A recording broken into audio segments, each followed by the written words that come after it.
Salut les anticonformistes, c'est JB et bienvenue sur Libéry, le podcast des podcasteurs. Alors bien sûr, bonne année 2018 à toi. J'espère de la réussite dans tous tes projets, beaucoup de bonheur, beaucoup de succès et surtout une année 2018 qui, quand elle se finira, tu sentiras accompli à 100% et sans regret. Et pour commencer l'année 2018, j'ai décidé de pas tomber dans la facilité de faire un podcast uniquement sur un podcast de bonne année en quelque sorte.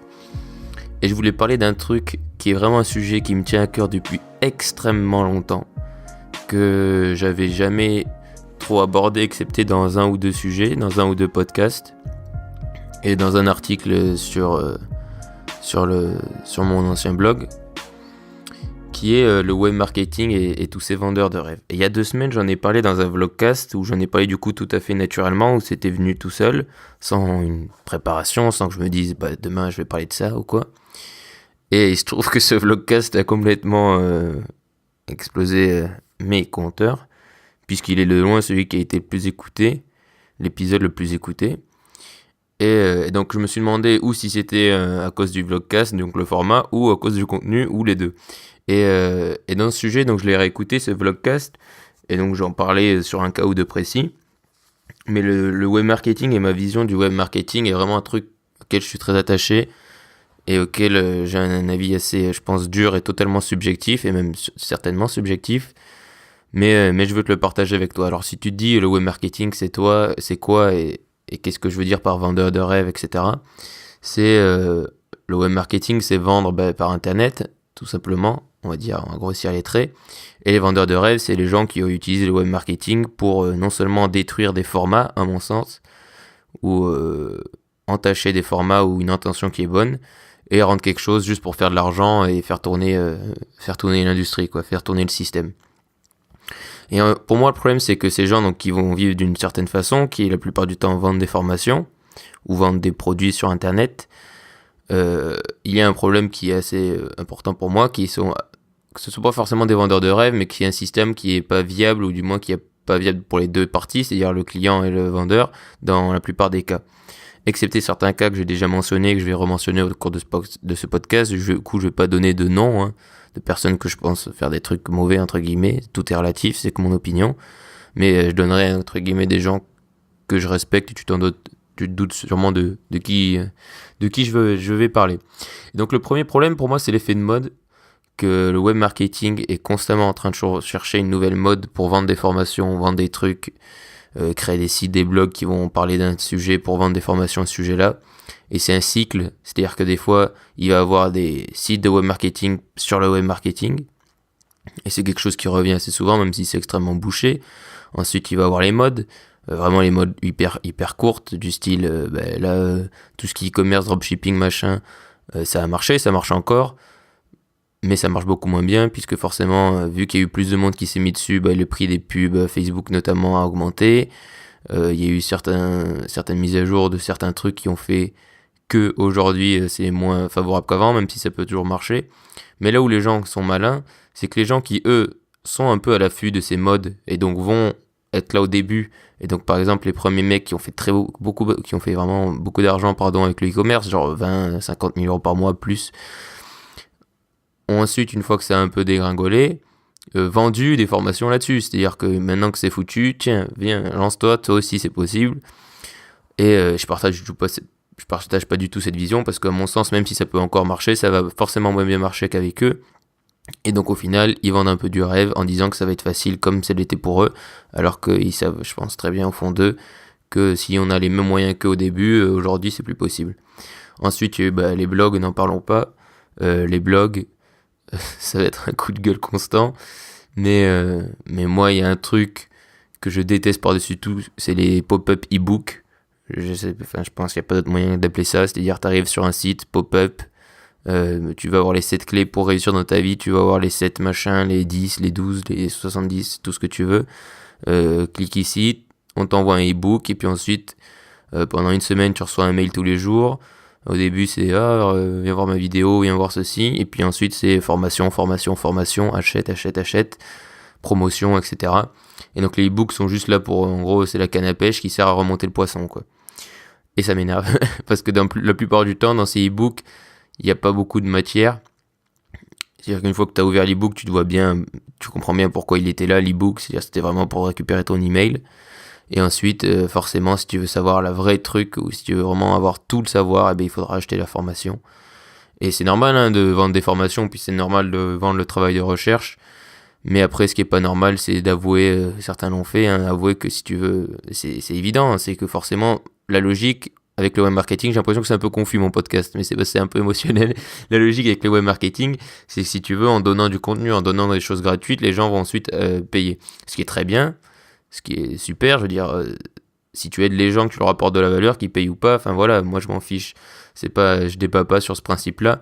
Le problème, c'est que déjà, euh, il faut que la valeur qu'on te donne, je sais pas, tous les jours, ce soit pas celle qui est dans les formations. C'est-à-dire que si tu fais une vidéo par jour et que, ça c'est à mon sens, ça c'est mon point de vue, que tu donnes de la valeur et que tu parles d'un sujet, et ensuite tu sors une formation par exemple une semaine après, et qu'au final dans ta formation il y a un peu tout ce que tu as dit dans toutes les vidéos, mais en 2-3 points approfondis, plus pratiques et un peu mieux présentés, et plus facile à digérer comme contenu, ben forcément c'est pas, pour moi le travail est pas tellement différent que quand tu as comparé à si tu crées du contenu indépendant, même en lien avec ta formation, peu importe, mais que ta formation a vraiment du genre 80% de contenu qui est uniquement trouvable dans ta formation. Là, pour moi, il y a de la valeur à acheter une formation, mais la plupart du temps, non.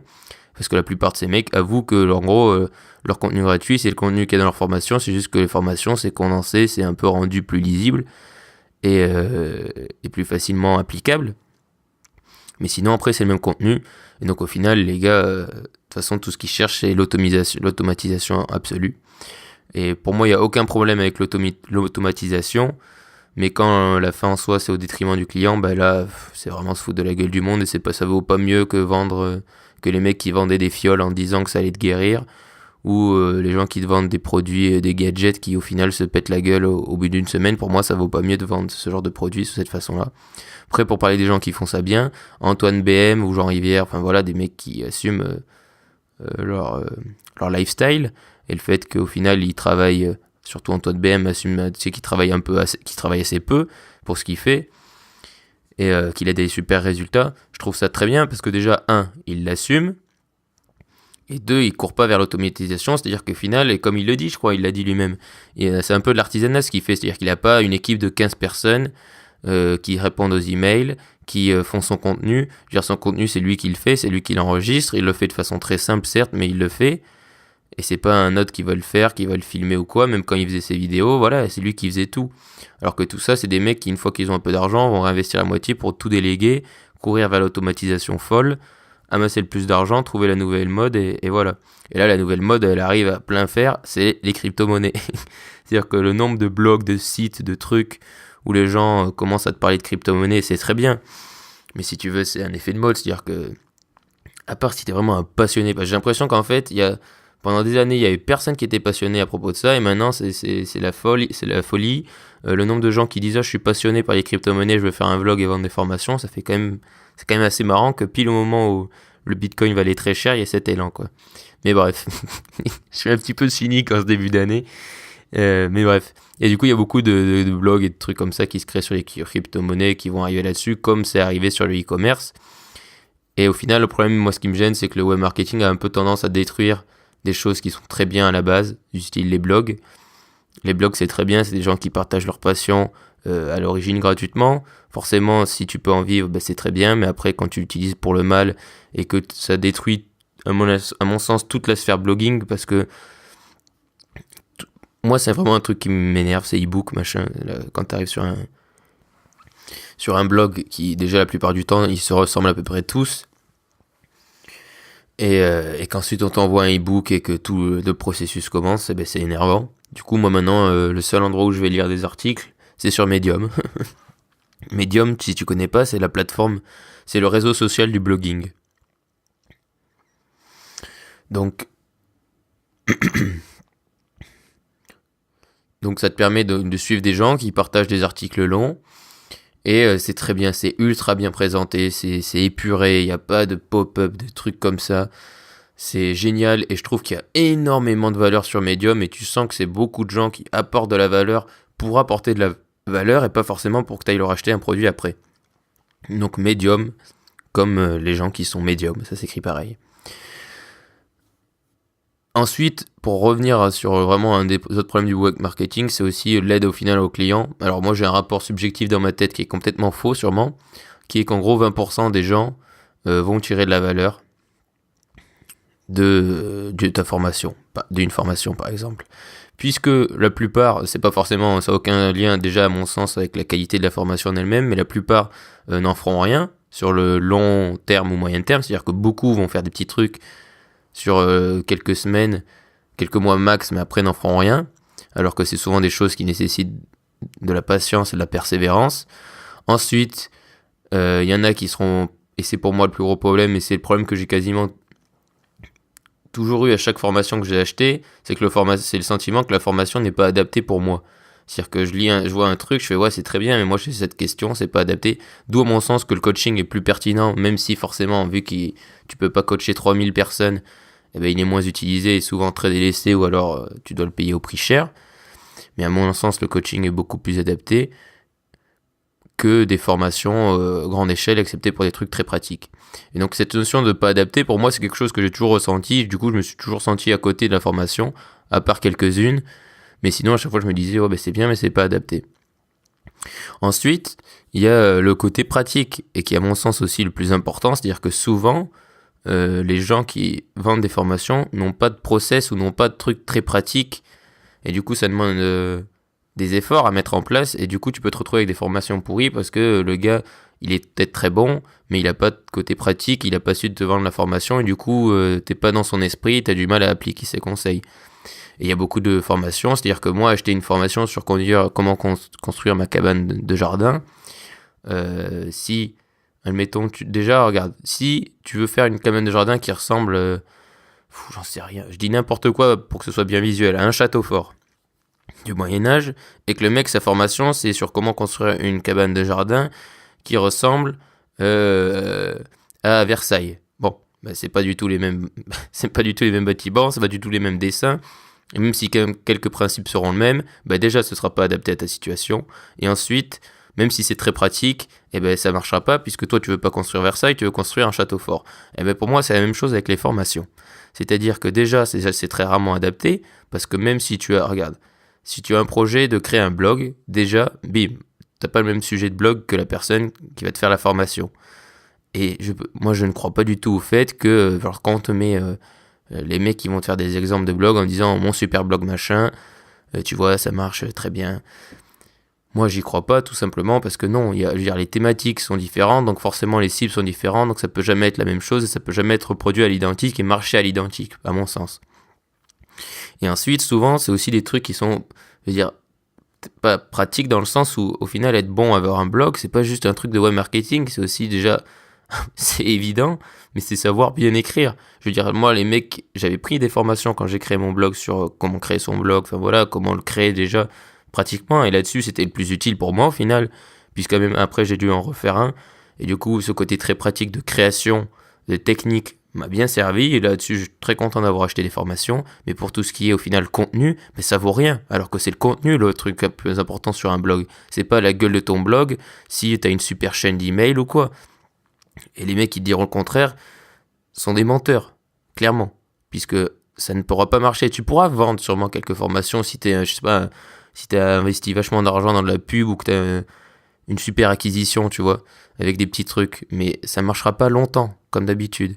Et le contenu, c'est la clé. D'ailleurs, les mecs vont te dire, bah voilà, tu vois, tu vas t'enregistrer, ou tu vas reprendre des articles et des idées d'articles sur d'autres blogs.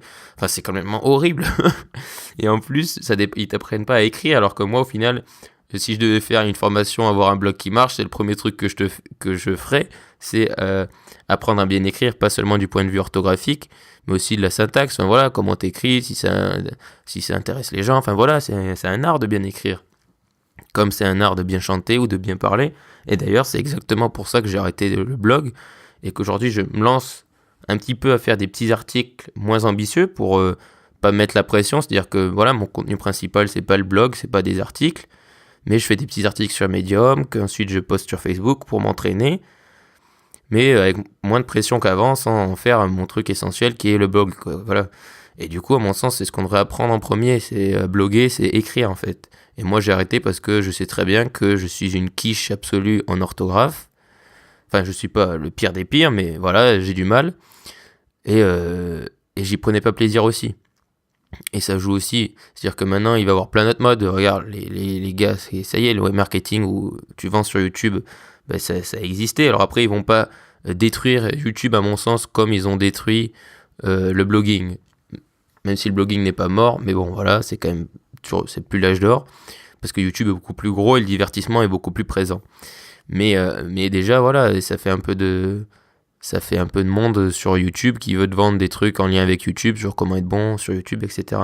Et le podcast est encore préservé. C'est-à-dire qu'au final, sur le podcast, il y a Antoine BM, Jean Rivière, il y a Marketing Mania qui est très bien, qui là aussi, pour le coup, très axé web marketing, mais au moins, Stan Leloup, si je me souviens bien, il apporte vraiment de la valeur. Tu vois, j'avais même vu une de ses vidéos et je lui avais donné mon email pour que il t'envoie le e-book. Enfin, j'étais rentré consciemment dans le process et il t'envoie une suite d'emails qui est très bien, qui t'apporte beaucoup de valeur. Et je me suis pas du tout senti floué, quoi. Même si à la fin il m'a proposé une formation, je me suis pas senti floué. Alors quand même, ça m'est arrivé il y a pas si longtemps que ça. Je suivais un webinar sur Instagram, enfin un webinar qui parlait d'Instagram. Parce que maintenant, c'est le nouveau truc à la mode, c'est Instagram. Forcément, là, le nombre de pubs et de trucs sur les formations qui sortent sur Instagram, c'est assez hallucinant. Et donc ça, c'était un Américain que je suis, qui s'appelle Lewis Howes, qui est un gars que je trouve très bien, mais qui avait vendu sa webinar, voilà, sur comment donner des clés pour Instagram. Et le mec, c'est du foutage de gueule absolu. C'est-à-dire que j'ai suivi sa webinar, qui était en plus à l'heure à laquelle je bouffe, et j'aime pas trop, enfin bref, travailler en mangeant, quoi, normal. Et tard, parce que c'était aux États-Unis. Et du coup, ça me dérangeait absolument pas. J'étais excité, tu vois, j'étais là, waouh, mec, un gros ricain, un webinaire de ricain, ça doit envoyer le pâté et tout. Et c'était du foutage de gueule complet. C'est-à-dire que le mec t'envoie 10 diapos sur comment être bon sur Instagram. Alors oui, il faut que tu aies de jolies photos, ça, merci. Il faut que tu aies une jolie présentation. Ok, merci. Il faut que tu pousses à l'engagement, oui. Mais après, tu vois, c'était que des trucs de surface que si t'as déjà lu un seul article sur comment marche Instagram, tu sais comment ça marche. Et le gars à la fin te dit, je vous donne ça pour gratuitement. Ça va être une formation gratuite. Alors là, tu te dis, ok, je vais rester jusqu'à la fin du webinaire. Et là, il te dit, pour avoir accès à cette formation gratuite, il va falloir que tu rejoignes mon autre formation ou un groupe de formation où tu vas payer tant par mois, etc. Enfin bref, il fallait payer à la fin. Le mec t'avait donné aucune valeur, t'as perdu 1h30 de ta vie, t'en as marre. Et voilà, tu pensais que t'allais apprendre des choses et t'as rien appris. Et c'est ça qui me gave, c'est typiquement l'exemple de mauvais web marketing. Et tu vois, ce truc, c'est pas du tout forcément un truc de français ou quoi, parce que je l'ai eu avec un géant américain, et ça m'a autant énervé que si c'était n'importe qui en France ou ailleurs, quoi. Et c'est très très énervant le web marketing, et pour beaucoup de choses, je trouve ça apporte ça décrédibilise beaucoup de choses. Et pour revenir au podcast, le podcast est encore un format qui est très épargné par le web marketing, parce que moins populaire, parce que ils n'ont pas encore trouvé les fameux hacks qui vont faire que ça va être scalable, parce que c'est pas encore un format qui est très attrayant pour la plupart d'entre eux, je pense. Même si des mecs, par exemple, comme Antoine BM et même Jean Rivière, du coup, l'assument, que ça marche et que voilà, leur podcast, eux, ils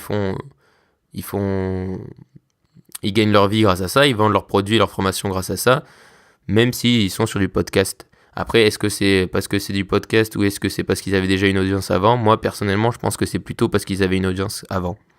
Mais donc, pour revenir au web marketing, le podcast est épargné, donc si tu veux créer du contenu et apporter de la valeur aux gens, et du coup, peut-être vivre de ton contenu, même si je ne suis pas du tout un expert, peut-être que le podcast peut être bien, puisqu'il est moins entaché par cette image que le blog, et qu'il y a peut-être plus de trucs à faire, plus d'originalité à faire avec le podcast. Mais dans tous les cas, voilà, je voulais donner mon avis sur le web marketing, essayer de faire un truc assez complet sur ces effets de mode qu'il y a, et la faible valeur apportée au final à la fin aux gens, et aussi de montrer quelques bons exemples de web marketing, et que je trouve ça super, le potentiel de se dire, travailler 4 heures par semaine, c'est quelque chose qui pendant vraiment quelques mois, quand j'étais au Canada et j'en parlais beaucoup dans mes premiers podcasts, m'attirait énormément. Même si au final, je suis un peu revenu à mes sources qui sont voilà, un truc plus ambitieux, mais c'est carrément un truc que je garde dans le coin de ma tête. Et je trouve que le web marketing, si bien utilisé et si tu apportes vraiment de la valeur aux gens, tu le fais avec le cœur. Et dans les formations, tu leur vraiment apprends des choses intéressantes dont tu n'avais pas parlé avant. Je pense que ça peut être super. Après, si c'est juste pour gagner de l'argent, voilà, libre à toi de faire ce qui te chante. Même si je chante pour moi, mais après la morale appartient. Tout le monde a une morale différente. Pour moi, c'est pas forcément la meilleure chose à faire. Il y a d'autres choses à faire, notamment apporter de la valeur. Et tu peux très bien faire la même chose en apportant de la valeur et en faisant des choses avec le cœur plutôt que juste le faire pour argent et travailler 4 heures par semaine avec des vieux systèmes de web marketing, quoi. Donc voilà, ça c'était pour mon coup de gueule sur le web marketing. C'était vraiment, je n'en parlerai plus, enfin, je ne ferai plus d'épisodes uniques là-dessus, mais c'était vraiment quelque chose que dont j'avais envie de parler depuis très très longtemps. Et, et donc le fait que le vlogcast là-dessus a bien marché, ça m'a encouragé à faire celui-ci et à commencer l'année par ça. Donc voilà, pour ce qui est de te tenir au courant de ce qui va se passer en 2018, donc là les vlogcasts, j'ai pas du tout mis en pause, c'est juste qu'en fait j'attends d'avoir de la matière. Et d'avoir de la matière, notamment comme quand j'étais parti à Clermont, où j'ai trouvé que ça assez bien, parce qu'il y avait du mouvement et qu'au final c'est assez intéressant. Mais après pour les autres jours, où du coup il n'y a pas de podcast, ou même les jours où il y a où il y a des podcasts qui seront publiés, comme d'habitude, je t'invite vraiment à me suivre sur Instagram, où du coup là cette année voilà une story tous les jours c'est sûr, où voilà j'essaye de t'apporter de la valeur, et là je te partage un petit peu les petits trucs du quotidien, mais toujours en apportant de la valeur, c'est pas juste pour te montrer ce que je mange ou quoi. D'ailleurs, je ne partage pas de photos de ce que je mange. Bref. Et il y a un nouveau truc que j'avais lancé donc en fin 2018, qui est un tout petit questionnaire de 2 minutes pour mieux te connaître. Et du coup, tu trouveras le lien dans la description de ce podcast. Je te remercie d'avoir écouté ce podcast. On se retrouve très bientôt du coup pour un nouvel épisode. N'oublie pas de me suivre sur les réseaux sociaux. JB Castellan. À bientôt et surtout, reste optimiste.